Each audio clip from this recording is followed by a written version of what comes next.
gente, tudo bem? Meu nome é Alessandra Monteiro de Castro, eu sou doutoranda em Ciência Política pela PUC-Rio e trato da questão de gênero e política. E hoje a gente vai falar sobre violência política. Por que você acha que agora nas eleições a gente não tem ainda em 2020 um número igual ou parecido ou próximo de candidatas mulheres, assim como temos dos homens? O que você acha que dificulta a mulher ter vontade de participar da vida política? Será que é porque ela tem outras coisas para fazer? Ela não se interessa pelo tema? O que você acha? Conta aí pra mim.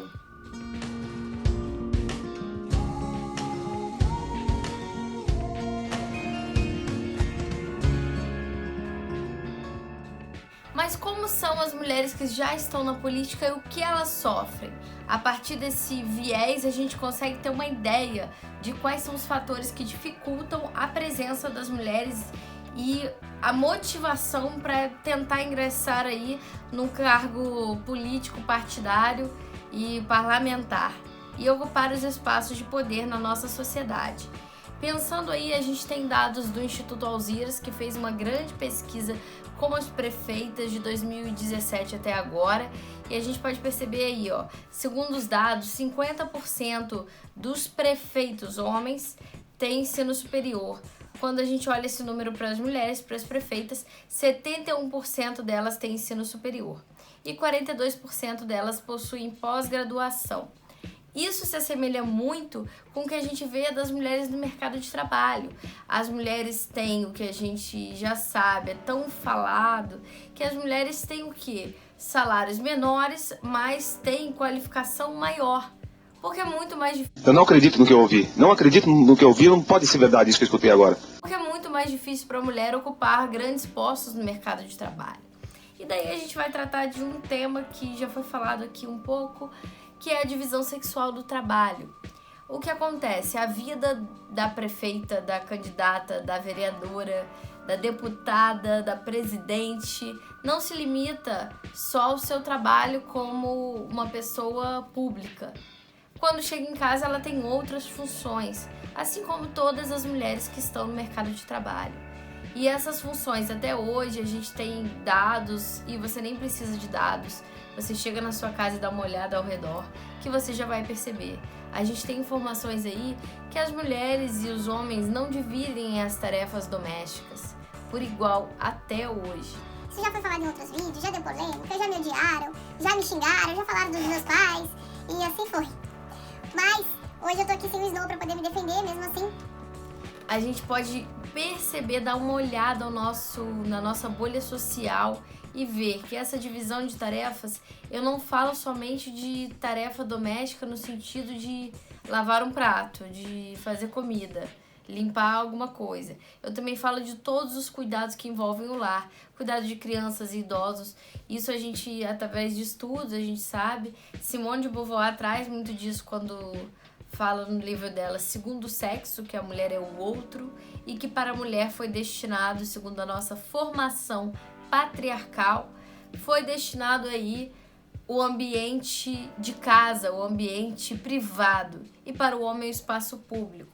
Portanto, o espaço público é o quê? Espaço de tomada de decisão. Por isso é tão difícil as mulheres estarem na política, porque ainda existe essa chamada divisão sexual do trabalho.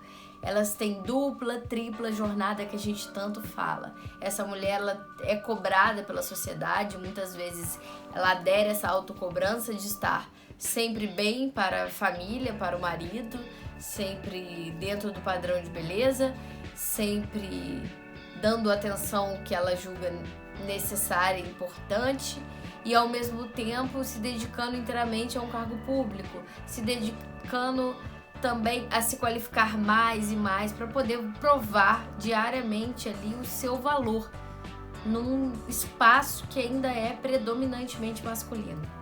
E agora a gente vai falar do nosso tema central para mim, que é algo que me chama muita atenção, que é a violência política.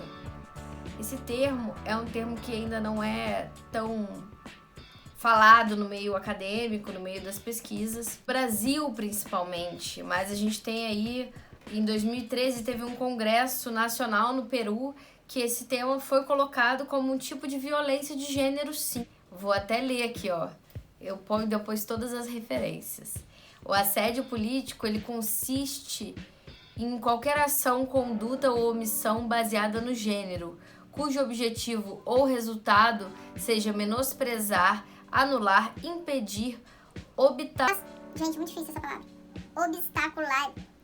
Obstaculizar. Criar obstáculos ou restringir os direitos políticos das mulheres. E aí você me pergunta, mas o que é violência política? Como assim? Os parlamentares estão batendo nas mulheres lá dentro? O que está acontecendo? Como assim? A gente não sabe disso, ninguém fala disso. O que significa violência política? E aí eu vou ler aqui também uma citação da autora Flávia Biroli, professora da UNB de Ciência Política, que estuda gênero. Eu sempre falo dela nas minhas lives e nos meus vídeos. Livro maravilhoso dela e também do Luiz Felipe Miguel. Gosto muito desse livro, principalmente porque é muito acessível. A violência contra as mulheres na política brasileira está naturalizada. E é por isso que ela não é reconhecida, explicitada e discutida. Caso ela faça sentido, isso é um tema que a gente precisa lidar. Então a gente tem que lidar com a violência política. É pouco falada, mas ela acontece. Aí daí surgem aqueles temas, aquelas palavrinhas em inglês que a gente escuta pra caramba por aí e a gente não entende direito como funciona. Elas têm tudo a ver com violência política. A professora Marlise Almeida, da UFMG, ela traz aí um comentário sobre 3 mulheres na política da América Latina: Michelle Bachelet, que foi presidente do Chile, Cristina Kirchner na Argentina e a Dilma Rousseff aqui no Brasil. Vale ressaltar, ninguém aqui tá falando que a gestão da Dilma é excelente, ou que eu sou petista, ou que eu defendo a Dilma, nada disso. O que eu quero mostrar pra você é lembrar aquele adesivo horrível, terrível das pernas abertas da Dilma, que colocava ali o negócio que coloca gasolina, que eu também não sei o nome. A bomba de gasolina que colocava no carro. Horrível aquele adesivo. E a gente vê várias outras situações de violência política quando fazem das mulheres ou diminuem o valor delas, colocando questões relacionadas a corpo, a família, a padrão de beleza, que não tem nada a ver. Para pra pensar, gente, olha a quantidade de presidente horroroso que a gente teve no Brasil. Isso era colocado em questão? Não, porque o que vale é o trabalho da pessoa como dirigente. E não se ele é bonito, se ele é feio, se ele é gordo, se ele é magro, se ele é masculino, se ele é feminino. Isso é irrelevante. Agora, quando se trata das mulheres, isso acontece. E isso é um tipo de violência política. A gente vê aí que vários comentários relacionados ao corpo, como se isso fosse relevante, a maternidade, a relacionamento afetivo e tudo mais, como se isso fosse relevante, ou uma ideia de tutela a partir de trajetórias masculinas, como a gente pode ver melhor aí em relação a Cristina Kirchner, por conta do marido aí, Nestor Kirchner, ter sido presidente da Argentina anteriormente, e a Dilma Rousseff, por conta do Lula, do ex-presidente Lula. Então aí a gente tem esse problema também da tutela política, que acaba por desmerecer o valor da mulher que ali está e que teve uma carreira política, que ela não nasceu ali do nada. O que é diferente de mulheres que vêm de famílias políticas também. Mas voltando para a violência política, 3 palavrinhas mágicas aí, mágicas para o mal, mas que são mágicas para a gente saber que isso existe, falar e tratar desse assunto e refletir, que acontecem muito no ambiente político, mas não se limitam a eles. Acontecem em debates, em palestras, no mercado de trabalho e às vezes dentro da sua casa. A primeira é a chamada mansplaining, que as pessoas aí apelidam de macho palestrinha. Eu acho engraçado, mas é isso. O macho palestrinha, o mansplaining, é um termo que surgiu em 2008 na internet, mas que poucos acadêmicos estudam, mais pelo lado da psicologia também. E tratam o que? Quando o homem começa a explicar para a mulher uma coisa que ela é especialista naquele assunto e desmerecer o que ela sabe. Como se a gente não tivesse conhecimento de nada. Desmerecendo e diminuindo a capacidade mental da mulher. Isso, ó, é histórico. Lê Simone de Beauvoir também, você vai entender ali no Segundo Sexo como mostra isso. Os homens, a sociedade, a nossa formação social privou a gente de vários direitos sociais e políticos, direito de votar e de ser candidata, inclusive, tentando mostrar que a mulher tinha uma capacidade mental diferente da do homem. Bizarro, né? Acontecia. E isso acontece até hoje. Mansplaining. Temos aí o gaslighting, que eu nunca sei falar. Esse termo. Vou chamar a Jane, minha amiga professora de inglês, pra me dar uma luz. O gaslight. Gaslight é um fenômeno que é muito estudado também na psicologia e que acontece nos relacionamentos afetivos das mulheres quando elas sofrem violência. E que tem uma parcela que quer incluir isso também, dá para incluir isso dependendo da situação. Na Lei Maria da Penha, dependendo do que a mulher estiver vivendo, que é aquela situação em que o homem, o opressor, tenta ali fazer com que a mulher se sinta incapaz e louca a partir do que ela já sabe também. Ele tenta confundir a cabeça dela, confundir as ideias dela e fazer com que ela...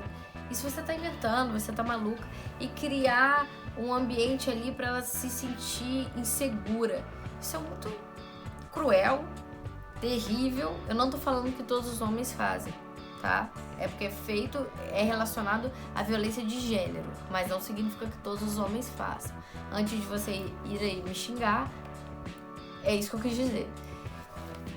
E acontece muito no meio político, e acontece mesmo. Quando a gente para pra pensar, nem precisa de dados, gente. Olha pra televisão, olha pra discurso, analisa assembleias da ONU e outros lugares onde você tem poucas mulheres ali, como elas são tratadas. E aí a gente vai pro terceiro, que aconteceu recente com uma amiga numa live, e eu tive que falar com ela, que é o mentorruping. E que acontece com a gente sempre. É o que? Você tá ali em reuniões, palestras, no mercado de trabalho, num debate, imagina no parlamento como isso não acontece. Eu já vi várias vezes.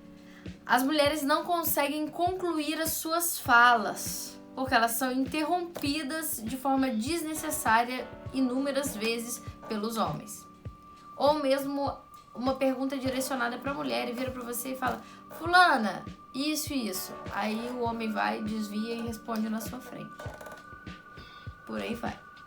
Então, assim, a violência política tem muito a ver com esses termos que a gente fala muito hoje em dia, que tanto que o primeiro, que é o mansplaining, surgiu na internet, mas isso tem uma relação muito forte com a dificuldade que as mulheres que já estão eleitas e já estão no parlamento exercendo seus cargos têm de ter liberdade política mesmo, de ter fala, de ser respeitada simplesmente por serem mulheres.